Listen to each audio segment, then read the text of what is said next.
Hi అండి అందరికీ. ఇలా మంచి చికెన్తో గ్రేవీ లాంటి చికెన్ చేసుకుందాం. అంటే బాగా గుజ్జు వచ్చేటట్టు చేసుకుందాం. అన్ని మెత్తని ముక్కలు తీసుకొచ్చామండి ఇలా. ఇదిగో చాలా బాగున్నాయి. ఇంకా దీంట్లోకి 1 స్పూను ఉప్పు అండి, పసుపు,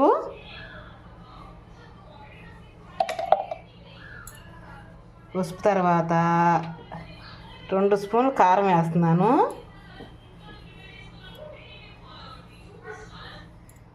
బాగా కలుపుకుందాము ముందర.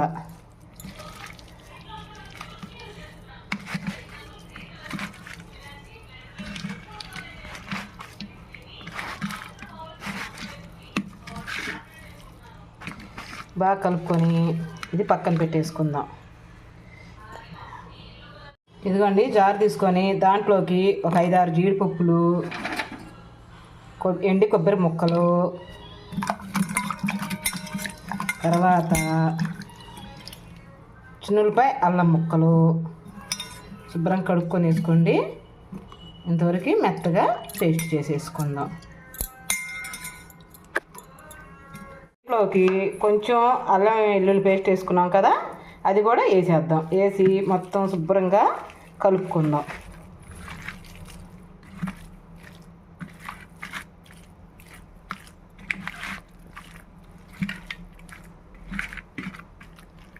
పక్కన పెట్టేసుకుందాం ఒక 5 నిమిషాలు.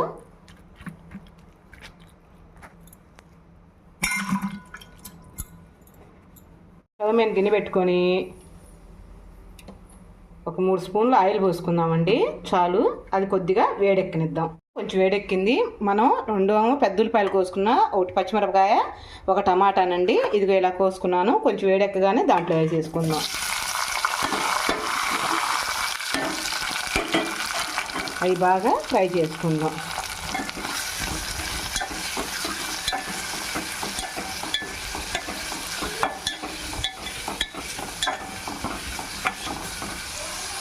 కొంచెం పసుపు వేసుకుందాం. ఇదిగోండి ఉల్లిపాయ ముక్కలు మగ్గినాయి బాగా. మనం ఇంకా దాంట్లోకి చికెన్ ఇందాక మనం చేసి పెట్టుకున్నాంగా, ఆ చికెన్ వేసేద్దాం. అదే బాగా దాన్ని కూడా మగ్గనిద్దాం. మూత పెట్టేసుకుందాం. ఇంకా వాటర్ వేసుకున్నానండి కొంచెం. ఇదిగో ఒకసారి కలుపుకుందాం. శుభ్రంగా ఉడికిందాక వెయిట్ చేద్దాము. మనం కలుపుకొని మూత పెట్టేసుకుందాం. ఇంకా చాలండి, మూత పెట్టేసుకుందాం. కరివేపాకు వేసుకుందామండి. నేను ఎప్పుడైనా సరే ఈ టైంలోనే వేస్తాను కరివేపాకు. ఎందుకంటే మంచి వాసనతో బాగా అసలు ఎలా ఉంటుందంటే మంచి స్మెల్ వస్తూ గుమా గుమా కొడుతుంటుంది. అంత ఫ్లేవర్ బాగుంటుందండి. కొత్తిమీర కూడా నేను ఇప్పుడే వేసేసుకుంటాను. చాలా టేస్టీగా ఉంటుంది. ఇంకా అది అలానే మూత పెట్టేద్దాము. మంచి వాసన వస్తూ బాగుంటుంది. ఇంకా ఉడికిందాక వెయిట్ చేద్దాం మనం. అలా వచ్చింది కదా. మనం ఇందాక కొంచెం జీడిపప్పు పేస్ట్ దాంట్లో కూడా వేసాం కదా, ఇంకొన్నది ఇప్పుడు వేస్తాను. ఇప్పుడు వేస్తే మంచి గ్రేవీతో ఎలా ఉంటుందంటే ఇలా ఉంటుందండి. నేను ఎట్లా చెప్పలేను. దీని కాంబినేషన్గా రాగి ముద్ద చేద్దాం అనుకుంటున్నాను. అది కూడా చేస్తాను, ఎందుకంటే బాగుంటుంది. అందుకని ఇంకొంచెం చేపు ఉంచుకుందామండి. ఇంకొంచెం చేపుకుంటే బాగుంటుంది. దీంట్లోకి కొంచెం గరం మసాలా వేసుకుందామండి. ఎంత కొంచెం, ఇదిగో చాలు. స్పూను ధనియాలు, జీలకర్ర పొడి అండి. 2 కలిపే ఉంచాను.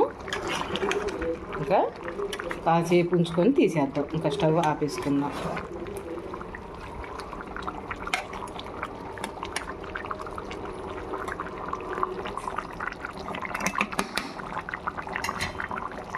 కర్రీ ఎంత బాగా రెడీ అయిందో. ఇంకా ఉడికిందండి. ఇంత మాత్రం ఉంటే మనకి చల్లారిపోయాక సరిపోతుంది. ఎందుకంటే రాగి ముద్దలు తినాలి కదా, అందుకని సరిపోతుందని చూస్తున్నాను. మళ్ళీ రాగి ముద్ద చేసుకుందాం. ఇంకా చాలా బాగుంటుందండి దీంట్లో రాగి ముద్ద. రైస్ తినే వాళ్ళకి రైస్ కూడా రెడీ చేశాను నేను. దీంట్లోకి కొంచెం కొత్తిమీర వేసి మనం స్టవ్ ఆపేసుకుందాం. ఇదిగోండి, ఇంకా స్టవ్ ఆపేసుకుందాం. ఓకేనండి, ఇంకా స్టవ్ ఆపేసుకుందాం మనం. ఈ వీడియో నచ్చితే ఒక లైక్ చేసి ఒక కామెంట్ చేయరా. రేపు మంచి వీడియోతో మీ ముందరకు వచ్చేస్తానండి. అంతవరకు బాయ్ అండి. ఇవాళ మా ఇంట్లో చికెను మటను 2 తెచ్చాడు, 2 వండేసాను. అయిపోయింది, రెడీ అయింది. ఇంకా తినేటివే లేటు. అంతలోకి రాగి ముద్ద తయారు చేసుకుంటాను. ఓకేనండి, రేపు మంచి వీడియోతో మీ ముందరకు వచ్చేస్తా. అంతవరకు బాయ్ అండి. మీది ఇవాళ సండే రోజు స్పెషల్ ఏంటో నాకు చెప్పరా. మా స్పెషల్ ఇవాళ ఈ వీడియో చూసి ఒక లైక్ చేసేయండి.